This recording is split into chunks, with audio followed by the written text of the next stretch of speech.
Welcome to Spirits on Spirits, the podcast where we mix ghost stories with a little liquid courage. I'm Aiden. And I'm Nate. And together we'll dive into the eerie, the unexplained, and the downright terrifying, all while enjoying a drink or two. Each episode will explore haunted places, ghostly encounters, and paranormal mysteries, pairing them with the perfect cocktail to keep our nerves steady. So grab a glass, turn down the lights, and join us as we sip, shiver, and swap some spine-chilling stories. Because here at Spirits on Spirits, the only thing stronger than the ghosts are our drinks. Welcome back, ghost groupies.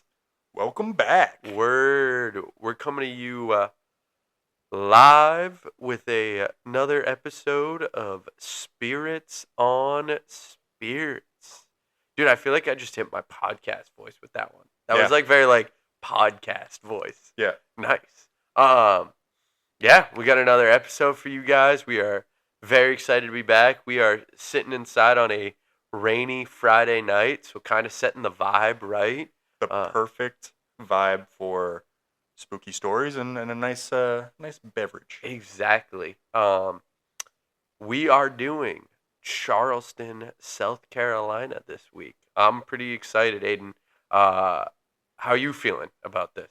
I'm good. I feel like we've been really hitting the South. I agree. Which I think there's a lot of stories down there, and as someone who's spent a decent amount of time down there, pretty familiar and excited to dive into some of these places that I've seen or been to briefly and get some more of the history and the culture in my brain, in my noggin. In your nog? Yeah, in the caboose. No, the caboose is your... I'm not putting history in my caboose. Dude, it's the top caboose. Yeah, the cabase. Yeah, I feel like that would be the ass. No, cabase is cabeza, which is Spanish for head. Oh, yeah. I was thinking base. Oh, yeah. No. You're sitting on it, Sitting on history. But yeah, so Charleston is a place that I've never been, but it's at the top of my bucket list at the moment. I really want to go. Dude, we should send it down there for a haunted excursion. Dude, my location I feel like would be a good one. It's you would hate it. It's spooky as fuck, but oh no, it would be pretty sick. you would freak out. I might freak out. Geez, if it's enough to get you freaked out, dude. It's the kind of place where I would be worried about I don't know, creepy crawlies and flesh and bones. I gotcha. Kind of thing. Okay. Yeah. Well, I'm excited to hear it, but before we get into that, what are we sipping on tonight? We're doing the Low Country Lemonade. This one didn't come with a super strict recipe, so I kind of had to make it on the fly. So what I did is I did 2 ounces of vodka, 1 ounce of lemon juice, and then a half an ounce each of triple sec and simple syrup. Ooh, yeah, that sounds good. I feel like it's gonna be a tasty beverage. Tell me more about how So you looked up, you found the cocktail, but there just wasn't this is the recipe for this cocktail? Yeah, so I found it on a website, but the website just had the ingredients. It didn't have the actual recipe. I got you. And then I looked it up, and it seemed like it was more of if you are in Charleston and you're at a bar, you order this. Oh. But it's not I don't know. It's not like a Manhattan where Gotcha. It's a little bit more local. It's not. Yeah. It's not Mr. Worldwide yet. Right. Yeah. Well, it's about to be, dude. Dude, hopefully. So, let's give it a little taste. Yeah. Cheers. Cheers.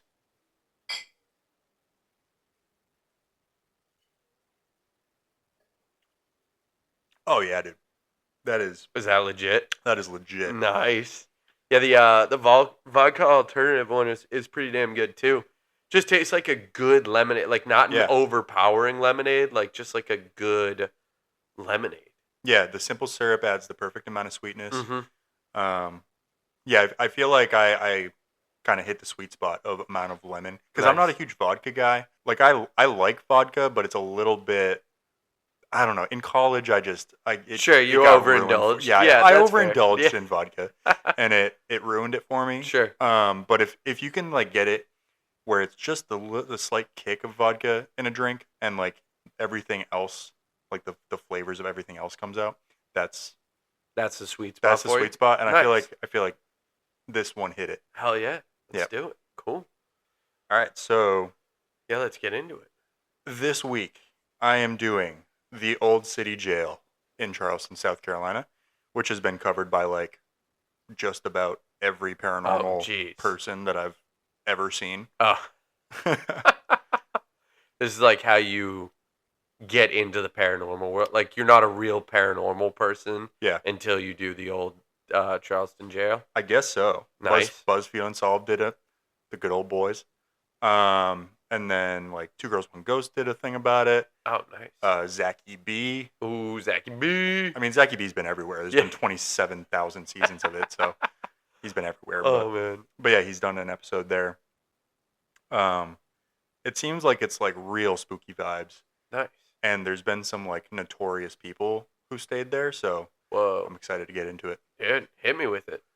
So the jail was built in 1802 and it was operational until 1939. So that's Whoa. 137 years. That's a lot of years of jail. And it was originally built as a 3-story, like made of stone and iron, just like what you think of as like a fortress. This place was just like, it was really built to like keep people in. And it housed a wide array of people. So anyone from like petty thieves, serial killers, Civil War prisoners of war. Oh, geez. And then there's a lot of accounts of also like just innocent people getting sent there without due process. Huh. And I'll get into that a little bit. But in 1822, it was expanded and remodeled in the like what it looks like today by Charleston's architect Robert Mills, who designed the Washington Monument in D.C. Oh. We've been there. Yeah, we in have. a previous episode. Yes, we have. And the later enhancements included a rear octagonal wing and a central tower, which added to both like the utility and the creepy aesthetic vibes. Sure. So like now, if you look at it, it kind of looks like a like medieval castle or something. There's just a big ass tower in the middle now. Yeah, and it's all made of stone and metal and. Yeah, that sounds pretty creepy. Yeah, definitely. So Charleston was a hub of the transatlantic slave trade. Not good. And the Old City Jail played a disturbing role in maintaining the racial and economic order of the South. So enslaved individuals accused of crimes or of attempting to escape bondage were often imprisoned there, often without due process. Gotcha. Yeah. So they would just like get grabbed and thrown in there. That's bad vibes. Bad vibes. Yeah. Definitely bad vibes. A lot of bad vibes, a lot of sadness. It functioned both as a holding facility and as a place of punishment.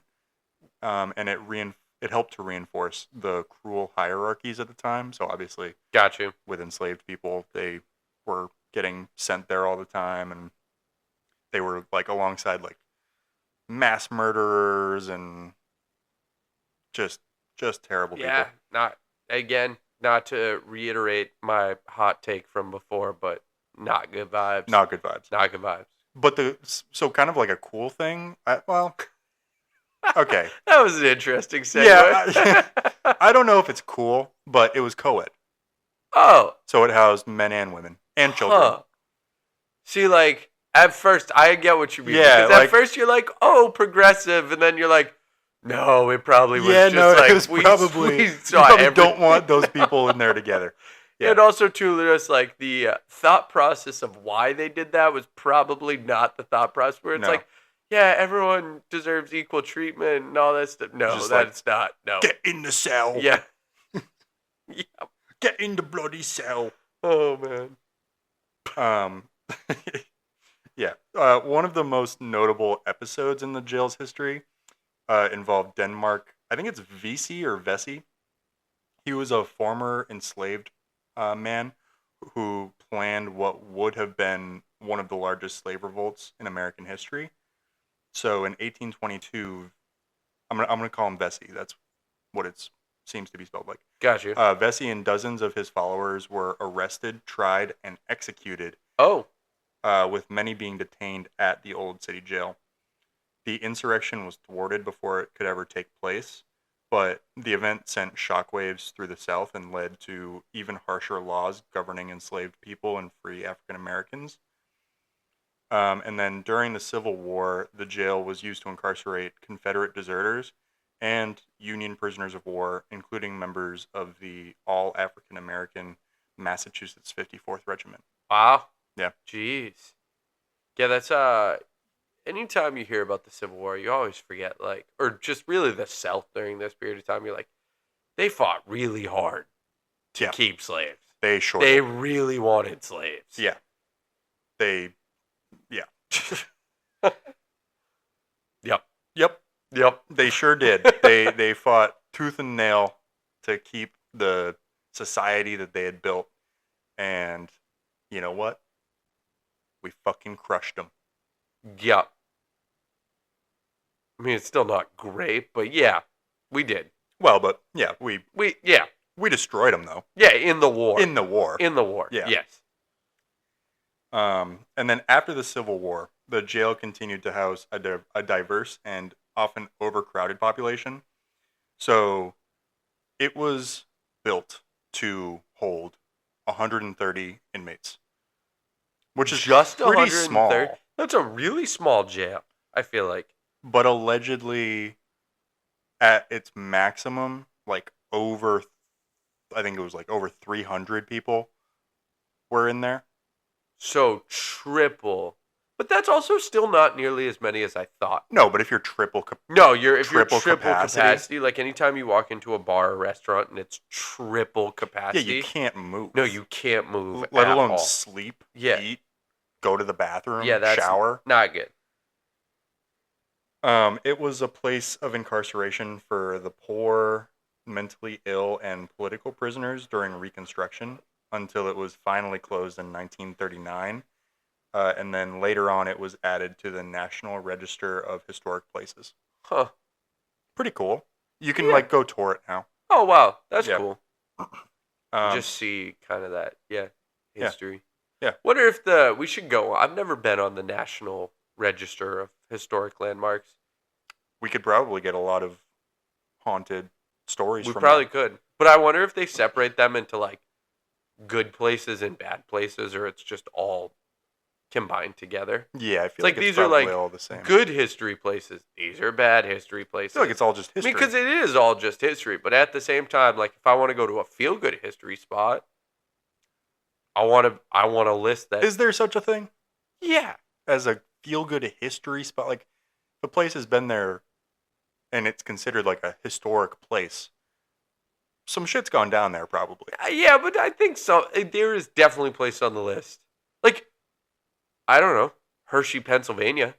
They discovered chocolate there. No, they didn't. They didn't. Yeah, dude. they definitely They did not. didn't, but they made Hershey chocolate. Dude, Hershey, Pennsylvania. I'm sure there's the birthplace of chocolate. All right, whatever, dude.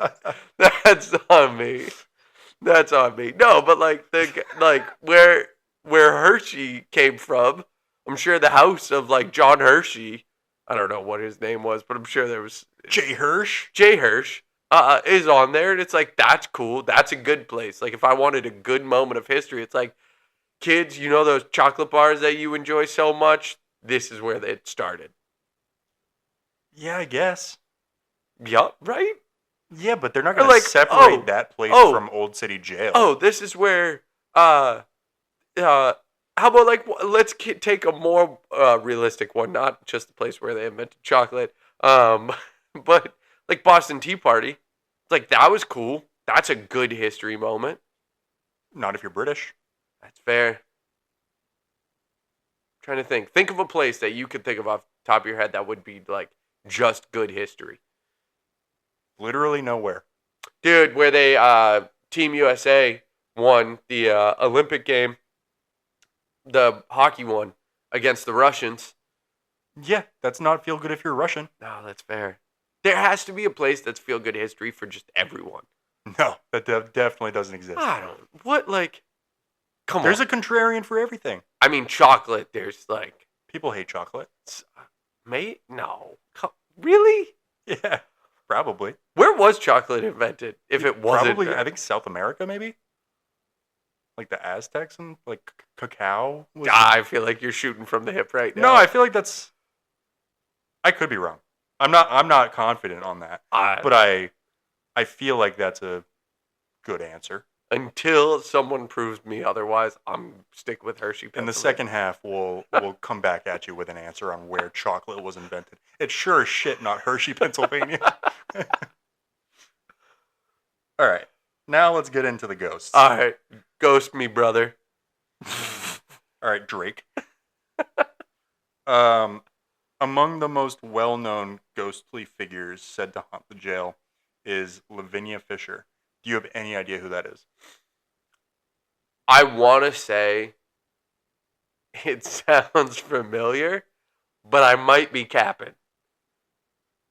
There's a chance she sounds familiar. So she is dubbed America's first female serial killer. Whoa. Yeah. Maybe not. So, I thought it was one of the ladies from Hidden Figures. No. I don't think any of those ladies were held at Old City Jail in Charleston, South Carolina. In the 1800s. In the 1800s. Probably not. So the historical truth of her crimes is murky. She was actually convicted of highway robbery and not murder. Whoa. But her legend looms large in Charleston's folklore. So Lavinia and her husband John ran an inn outside of Charleston where guests would mysteriously disappear. Whoa. So what would happen is single male travelers would come into their inn, and then Lavinia would chat them up. Was she hot? She was hot. Oh, okay. So smoke show? For the time. Do you got pictures? Yeah. We'll put them on the Instagram. Yeah. You hot or nah? We don't normally play haunted or nah, but hot or nah with Lavinia Fisher. I'll let you be the judge here. Do you know what was her deal? Like, I guess I'll let you get to it, but I'm curious to know. So single male travelers would come through. I'm showing Nate a picture of Lavinia right now. Yeah, you know what? I could see back in the day, especially after a couple of ales. Yeah, or some. Well, I'll get into what does she? Did she use poison? She used oleander in the tea. What is that? So I think it's a poison, but it would basically make them like fall into a deep sleep. Was it like an 1800s roofie?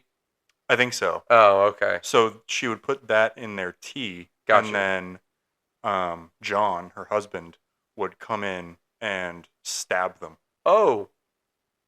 Huh. Yeah.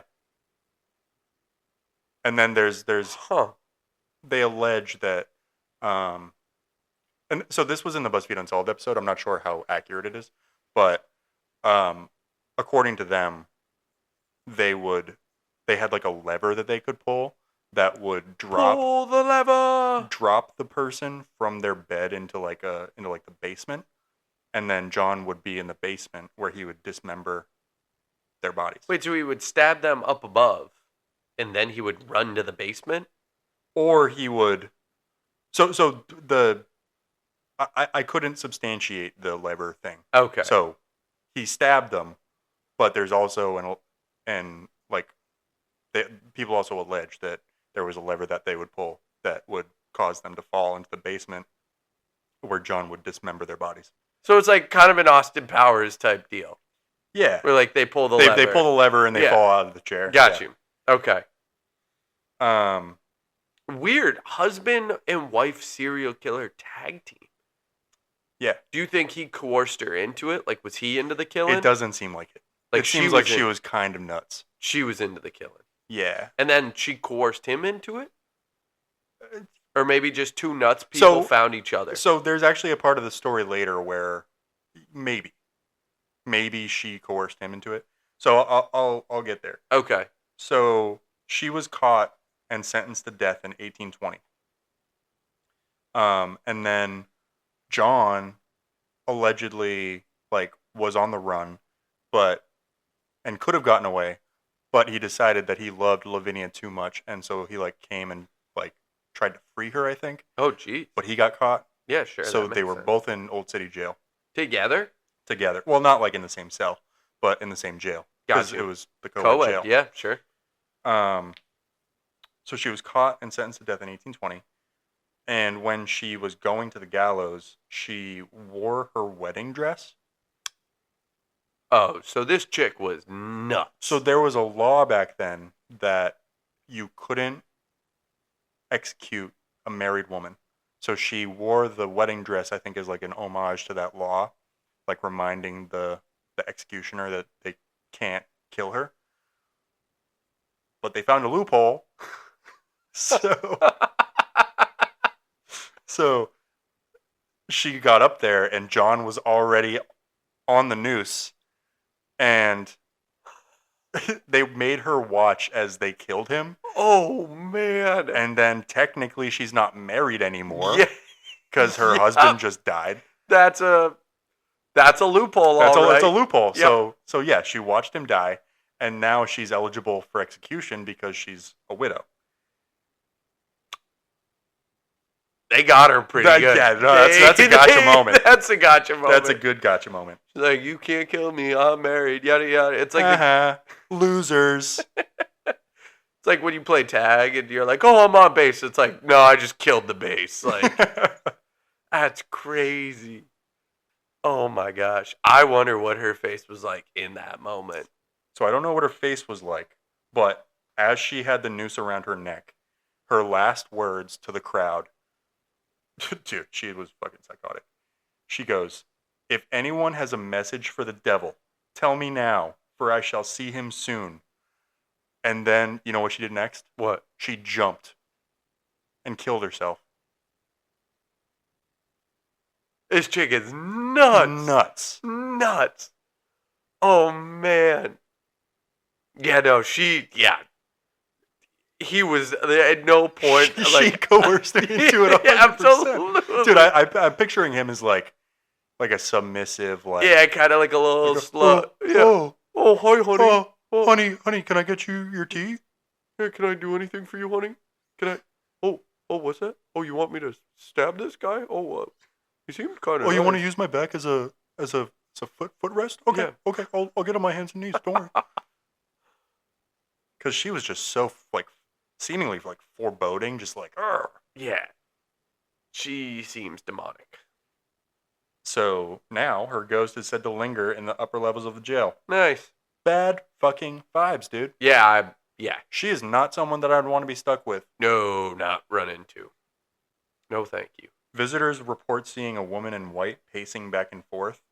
They feel sudden cold spots and hear unexplained laughter or screams in the night. Oh, yeah. She seems like that type. Just to yeah. Yeah, the laugh turns into a scream ah! Yeah. Yeah. No, thank you.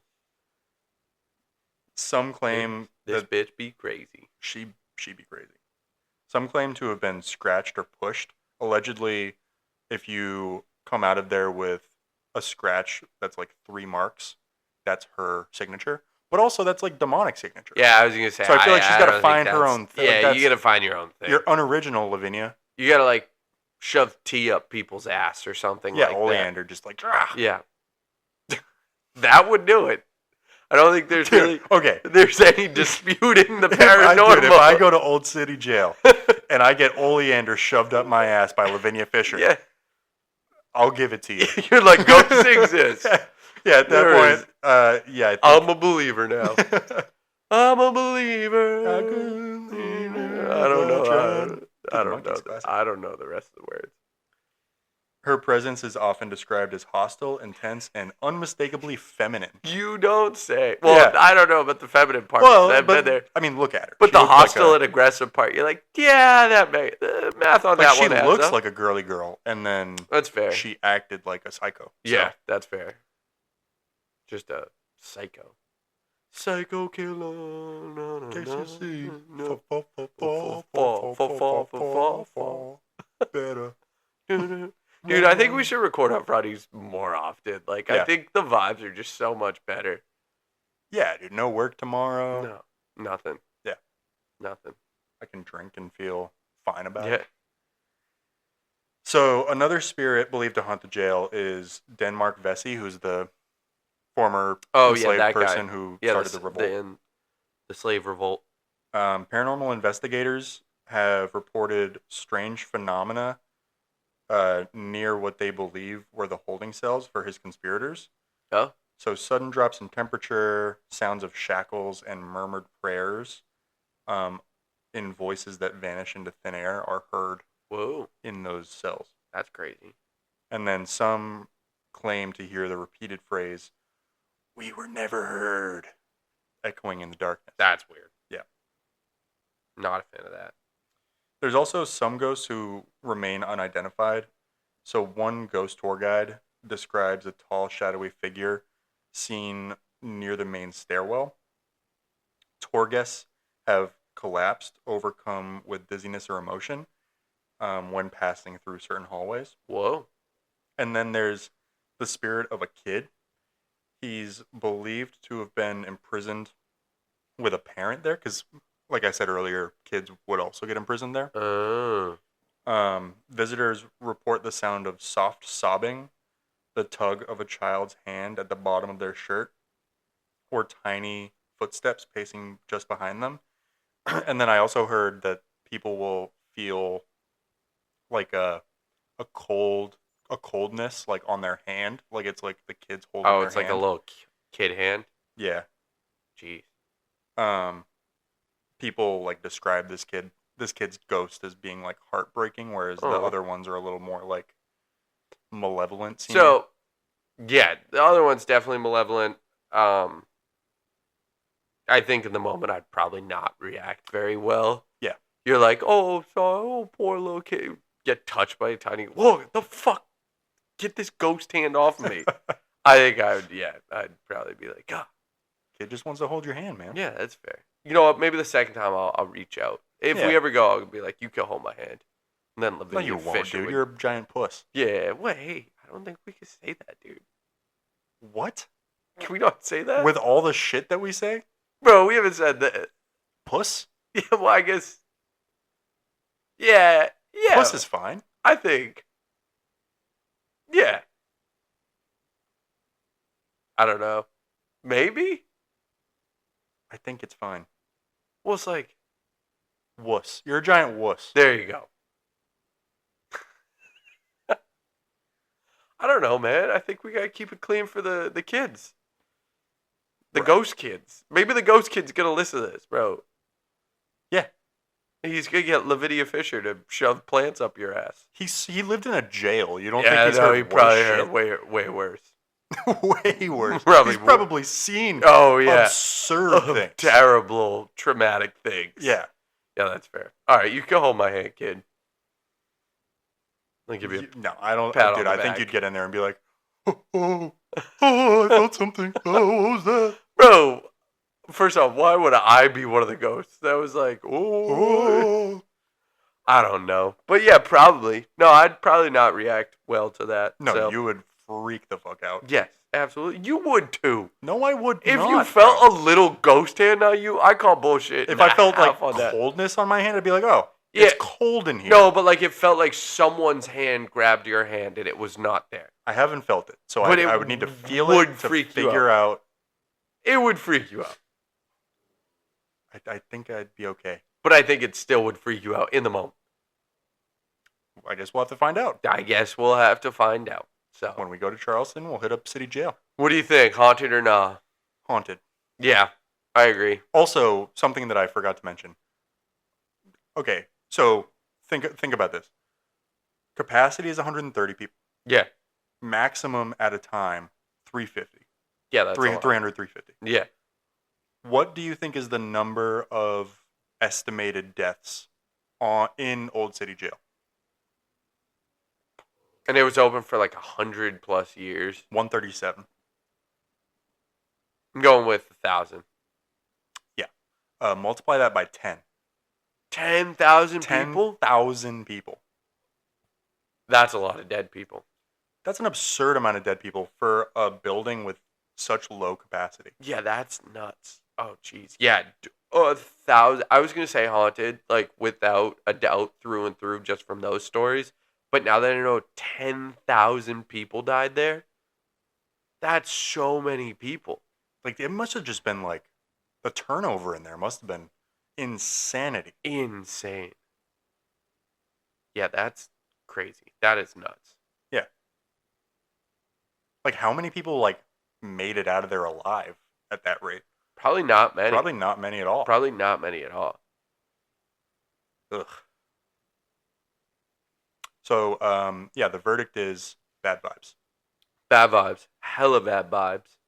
Heliante bad vibes. Yeah. You haven't seen that TikTok trend. I've not. I'll fill you in on it later. But yeah. Crazy bad vibes. Definitely haunted. Charleston City Jail. No thank you from me. Yeah. I have to agree. Yep. All right, you want to kill it, take a break, and then do my story? Oh, yeah. All right. Chug, chug, chug, chug, chug, chug. Oh, there you go. Oh, there's the face. It was a lot more vodka that time. Yeah. I think I might have, like, settled to the bottom or something at the beginning. Got you. Whoa. Yeah. Oh. Okay. I think we're good. Cool. All right. Break time.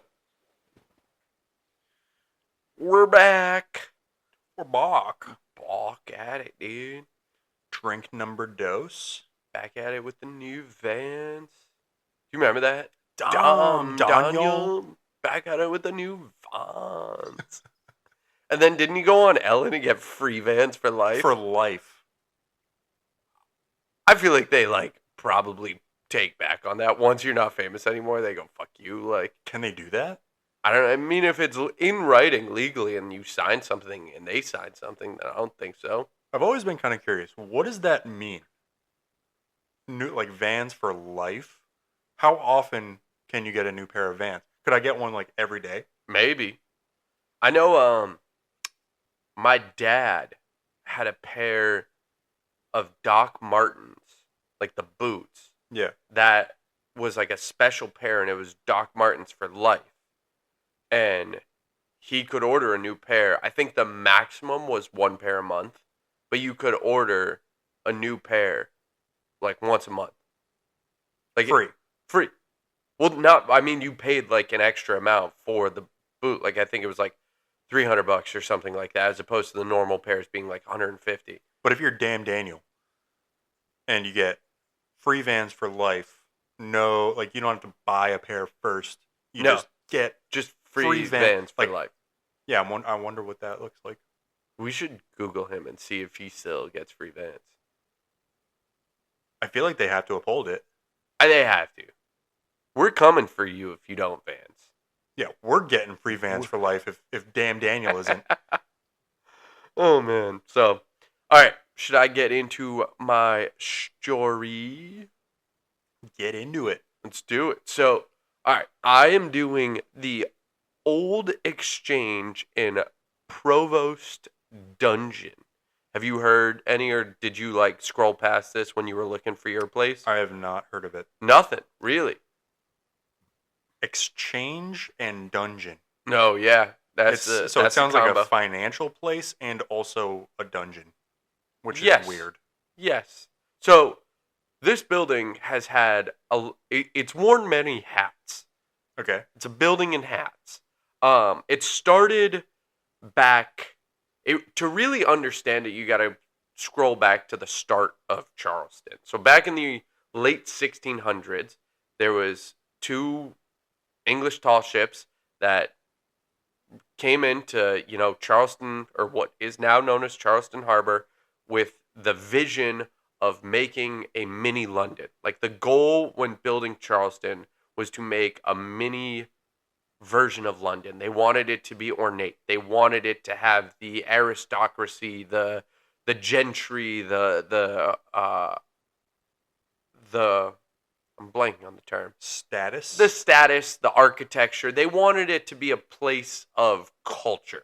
Yeah. When they developed Charleston, which is really apparent in the architecture, in the buildings, and really all of those things. So I would say that they were probably successful to some extent with that. So that is pretty cool.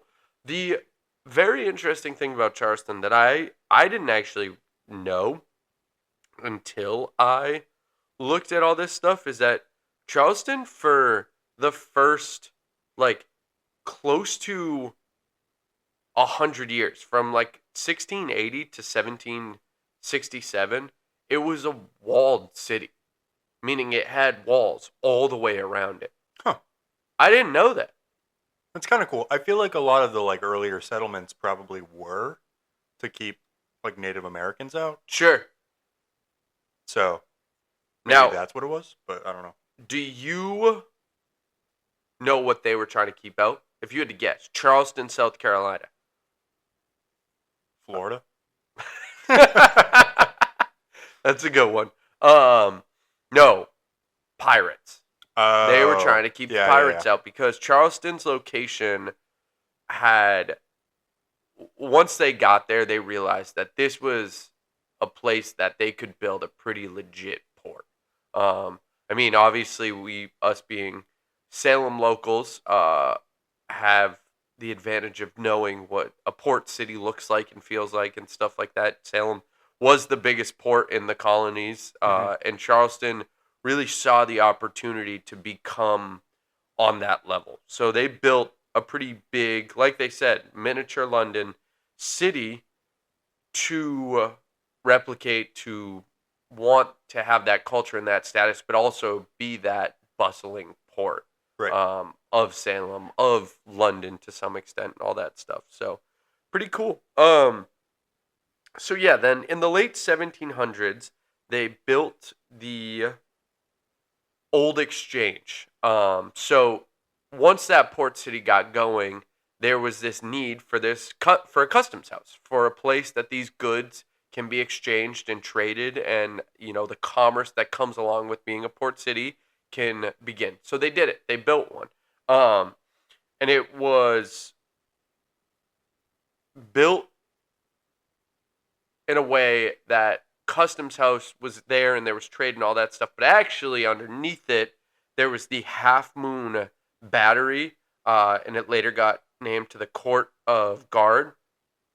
And it was a dungeon that they kept pirate captives in. Huh. So anytime there's a pirate captive, they just get them and they send them down to the dungeon. And this below ground dungeon, as you could guess, was pretty gnarly.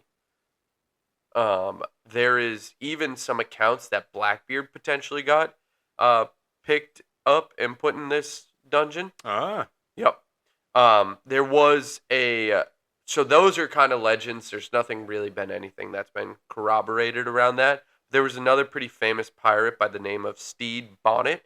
He's the gentleman pirate. Yes, the gentleman pirate. He got imprisoned in the dungeon, and then actually he did. All his men got put in the dungeon, and he got put in the warden's house, kind of next door. And then he tried to escape dressed as a woman. He dressed up in women's garb, and he tried to escape, and he didn't. He ultimately got returned and then executed along with his crew. Classic Bonnet. Yep, classic Bonnet. So yeah, really just a illustrious kind of pirate history, intertwined with Charleston. So they're trying to develop and build this big city, but also trying to fend off the pirates that come when building something. Yeah. It's how do I put it? You really want to be outside. And you really like to cover yourself in honey. But then you get really mad when bees try to like come up with that. So you're trying to cover yourself in as much honey as possible, but then you also get mad when the bees come. So, but the more honey you're putting on yourself, the more the bees are coming. But also, if people were here, building cities is like the next step. Whereas, yeah, I mean, I don't. If you're outside, I don't think dousing yourself in honey is the next step. Well, no, just you want to build a big port city.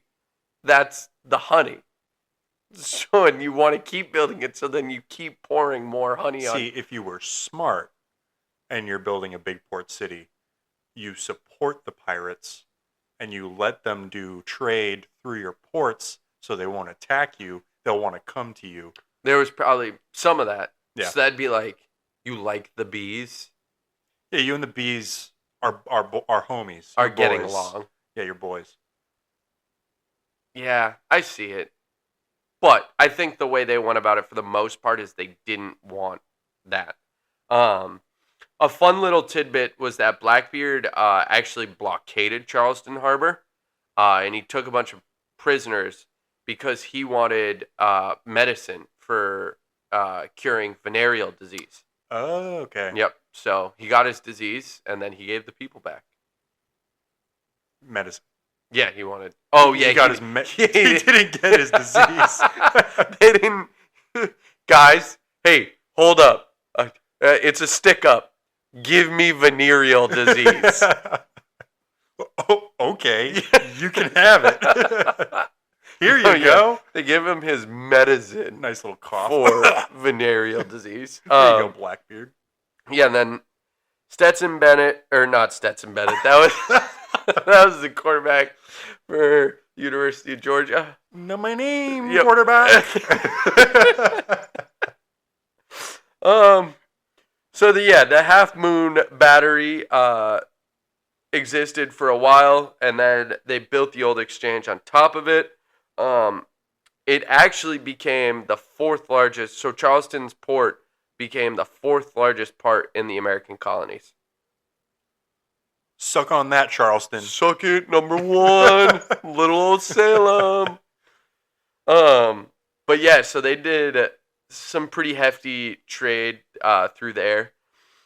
The old exchange really got built to what we know it as today in the late 1700s. Like I said earlier, it was architect William Rigby Naylor, and he was hired to, like I said, be the architect for it. As architects do.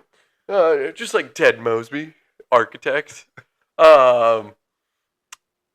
Naylor? I hardly know her. Yeah. Okay, we can move on now. It is said to be one of the third most important colonial era building in the America besides Philadelphia's Town Hall and Boston's Faneuil Hall. So suck it again, Charleston. Suck 2-0. on that, dude. But yeah, so this customs house was really bustling. It was bussin'. It was bussin', bro. There was a lot of stuff going on there.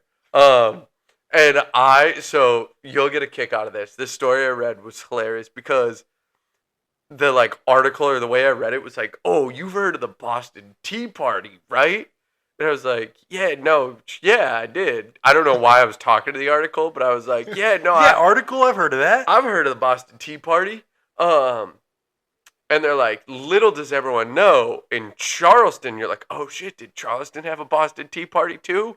It's like, in Boston, they dumped 300 cases of tea into the ocean. They were like, fuck you, Britain. Suck this. We're not paying for shit. Fuck your tea. And then that's how the article says it verbatim. Yep. And then they were like, oh, but in Charleston, guess what they did? And you're like, oh shit, what did they do? And it was like they all got together and they decided not to buy the tea.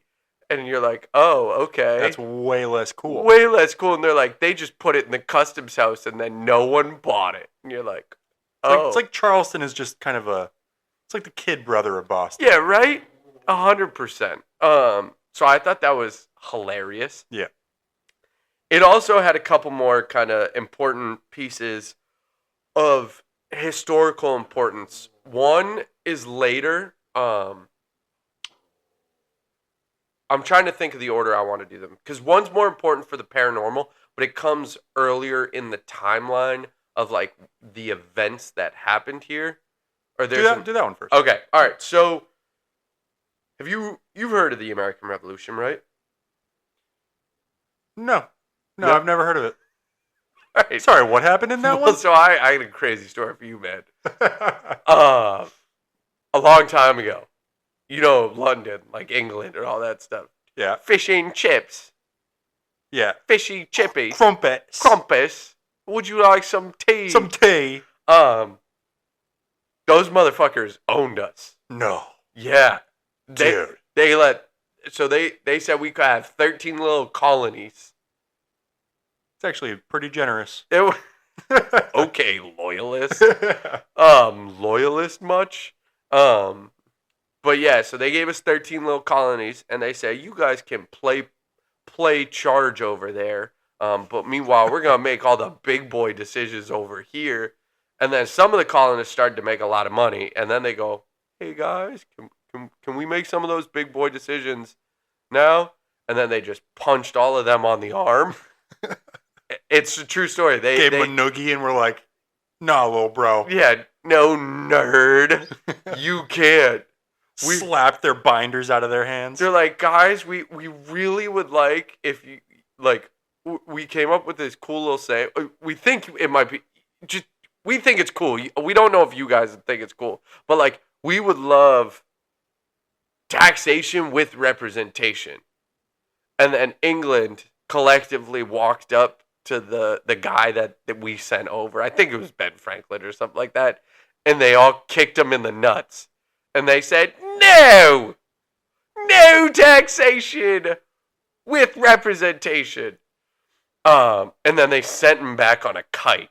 And they had the kite get hit by lightning a bunch of times. Damn, Ben Franklin had a life, huh? Yeah, no, it was crazy. They made a movie about it. It was called National Treasure. I'm going to steal the Declaration of Independence. Yeah. But yeah, so that little silly thing happened. But during the revolution, there was a lot of stuff going on in Charleston during this time. And one of the craziest stories I think that I've heard of the revolution, but also of Charleston and specifically of the old exchange and the dungeon down below, was Isaac Hayne. Isaac Hayne was a merchant and he was a wealthy colonist. Mm-hmm. He owned something crazy like 6,000 acres of space in South Carolina and Georgia.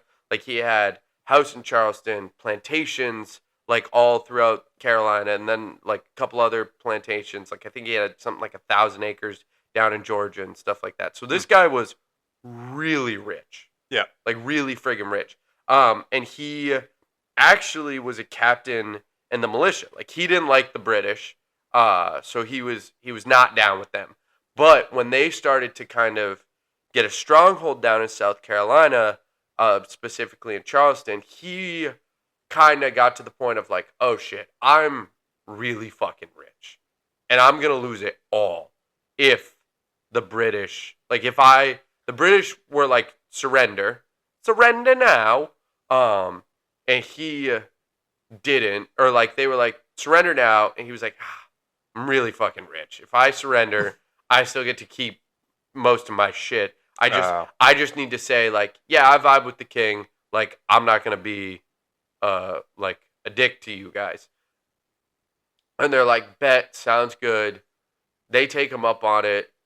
And he goes, but he put like into the contract and all that stuff. He goes like, but when they, like, if the colonists take over this area, I don't have to be loyal to you guys anymore. And they were like, Yeah, because that's def gonna happen. So they agreed to it, and what ended up happening was some colonists, like the Americans, were able to kind of make a push into Charleston, and it was enough where he thought they had taken over. So he was like, "Fuck you, England. I'm a colonist." Like, was a captain in the militia. Like, kind of like revamped his like "fuck yeah, America" type of attitude. Mm-hmm. But they didn't make a big a push as he thought. So England was still in charge, and they're like, "You're gonna fucking die now." So they brought him to the dungeon, and he had to chill in there um, for a while, and then they executed him at the gallows. But the crazy thing is, back then they were really good at like fucking with people right before they died. It seems like Yeah. your story, like, oh, we can't kill a married woman. You're not married anymore. For him, they made him sit in a room, just him, and then across the table, or I don't think there was a table, but in my head there was a table. It was just the coffin he was gonna be buried in for like hours. Like no one interrupted, just him in a room with the coffin that he was gonna be buried in. I love the idea that some British bloke soldier was like, "Oh, bruv, this is the coffin that you're gonna be in a few hours. Enjoy that." And then just shut the door. And then just shut the door. And then you have to sit there for 4 hours just staring at the coffin just that you're going to be dim buried light in. just trained on the coffin. Yep. That's so funny. So his ghost is obviously seen around there pretty frequently. He's probably a sad dude. Yeah, very sad dude. Another interesting historical point, but I haven't found a ton of haunting stuff related to it, but I thought it was cool, at least enough to mention briefly, was so it actually became a post office after the American Revolution, like into the 1800s. And what ended up happening during the Civil War was the abolitionists up in the North were sending anti-slave literature down to Charleston, and it was going through the post office, and not all the people in Charleston that were pro-slavery got really mad at it, so they were trying to like break into the post office and burn it down and stuff like that. And the postmaster general literally like would sit at the top of the steps with his shotgun in hand, going, "I don't give a fuck what you do with the mail once it gets to you, but you're sure as shit not burning down my post office." Hell yeah, dude. Well, yeah, yes. Hell yeah. Yeah, I agree. I agree. I think like that was a cool attitude of like, but it's actually interesting because it did shape how mail is delivered in the United States to this day, where it like goes straight from like a place to your address. Yeah. Like you don't have to go to the post office to pick it up and stuff like that. Oh, okay, yeah. So I thought that was cool. But yeah, in terms of ghosts, there is kind of two different vibes, which I think is interesting. There's the upstairs ghosts and the downstairs ghosts. Can I make a guess as to which one's the good and which one's Yes. the bad? I'm going to go with the downstairs ghosts. Kind of suck. Yeah, well, not suck. Just the vibes are a little bit lower because it was the dungeon for a solid period of time.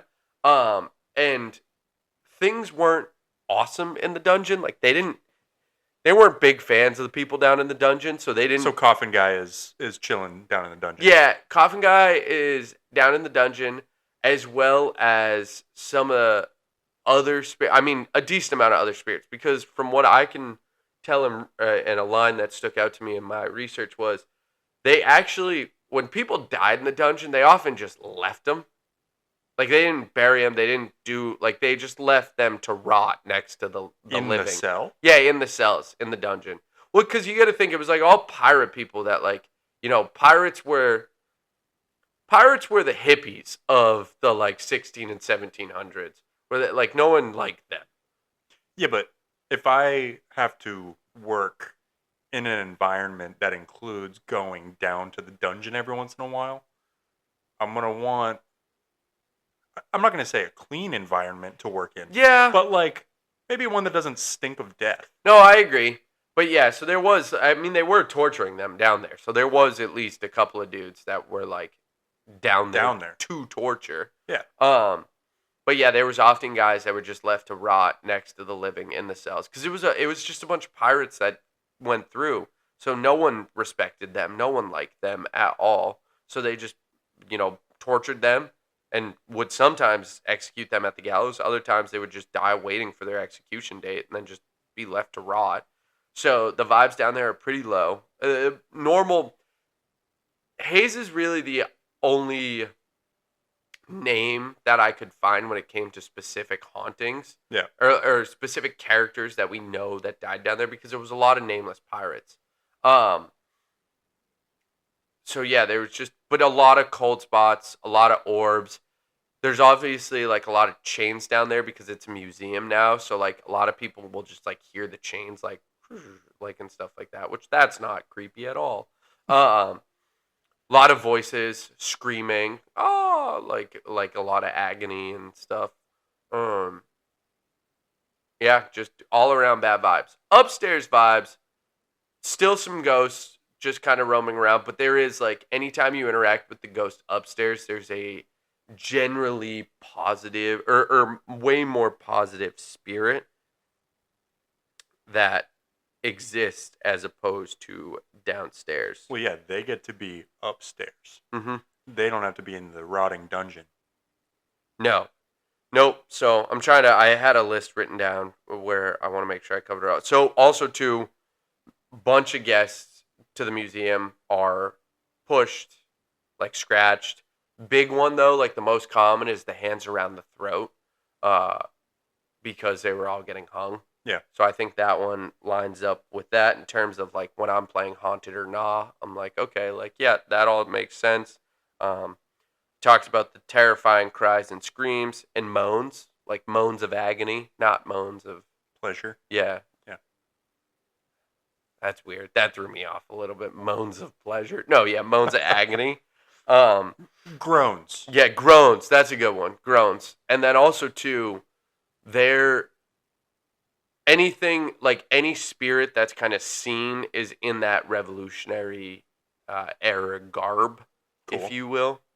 So yeah, that was pretty cool. Definitely, in my opinion. So, all right, Haunted or Nah? I'm gonna go with I'm like 51-49 on this one. Okay. In terms of yaw. Okay. But I feel like there could be more to the dungeon to convince me otherwise. Okay. Like to bump that number up. Yeah, you need a little bit more. Yeah, I feel like the dungeon doesn't seem to carry enough energy for me to be like, because like the old city jail, it's like 10,000 people died there. Yeah. Tons of energy, like sure. Serial killers screaming and shit like that. This place, it's like some people come out with like marks on their neck. I'm not sure. Maybe. Yeah, 51% yaw. Okay. You? Yeah, I think I'm leaning yaw. I think all the pieces are there. I think there's a lot of energy. I mean, this building has had so many switching of hands. I agree, it's not as dark of an energy, but I think we're like starting to get desensitized now. Yeah. Because we've covered so many dungeons and places where there's been death and sorrow and sadness and stuff like that. So ranking it based off like serial killer, demon place, this doesn't seem like it has demonic energy, which I think is like that's the threshold for us of like, whoa, that's dark energy. Yeah. Like I think this is really dark and sad, but I don't know if it's demonic energy. Yeah. Yeah, so, I would agree. Yeah. Yeah, I mean, I'm sure it has like energy. Yeah, and I'm 51% sure that energy is ghosts, but I feel like we'd have to go check it out. Yeah, I agree. Which I'm very down to. I'm also down to. Nice. Little weekend getaway to Charleston. Dude, that would be so sweet. Ghost getaway. That would be so sweet. I mean, you dug up the old GoPro. We could just like film some. Dude, that should be the name of our series of ghost hunting. Is Ghost Getaway. Boom. Dude, you're on fire with the names lately. Yeah. You should tell the peeps about your new show idea that you want us to start publishing too. So, I thought of a version of like listener stories / like doing Reddit stories. I'm thinking of calling it Pints and Paranormal, something along those lines, where instead of like a signature cocktail, I'll drink beer, Nate will drink non-alcoholic stuff, Yep. and we tell either Reddit stories or listener stories if you guys are sending those in. Much shorter episodes too, like just like Yeah. like 15, 30 minutes. minutes, Yeah. something like that, where we tell a few stories each, and yeah, I feel like that would be fun. Yeah, so you guys got to let us know if you think that's something that's worth us putting together. If you guys would be interested in listening to that. Yeah, it's also a way for us to bump it up to maybe 2 episodes a week, or at least more content than just once a week. Yeah. So let us know what you guys think about that. Cool. So, I mean, that's all I got. Yeah, just follow us on socials. Give us a rating on Apple Podcasts and Spotify. Please start commenting. We want you guys to comment on, like, we're seeing the numbers go up. We're seeing people listen and stuff like that. But we want to know what parts you guys like, what things we should build on, what things we should stop doing. Yeah, so something that as a listener I didn't know, but as a content creator I now know, is that you can actually comment on Spotify. And I think Apple Podcasts That's as well. pretty cool. So you can like go into the episode and you can comment on that episode. So definitely do that. We read everything. So we read everything that you guys are sending us. Yeah, messages on Instagram, all that stuff. Like most of the people that follow, we send like a message to, like giving our stuff out to, and yeah, we want you guys to be involved. So. Yeah, engage with us. Cool. Let us know what you think. And yeah, we'll see you next week with another episode. Let's do it. Stay spooky. Stay spooky. Peace. Peace.